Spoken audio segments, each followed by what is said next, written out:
Kaixo, gure eskola modu seguran birziklatu nahi dugu. Baina arazo bat daukagu, edukiontziak oso urrun daude eta nahiko zaila da araña joatea. Errepidea gurutzatu behar dugu.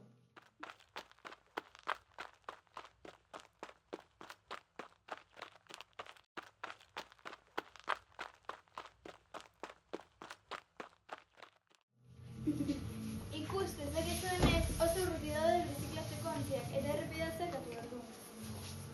Ondorioz zaila da modu seguruan birziklatzea.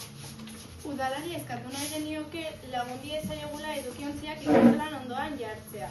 Errepiderik ez gurutzatuko. Eta lehioan gure moduan dauden ikastetxeei laguntzea birziklapena erraztuko.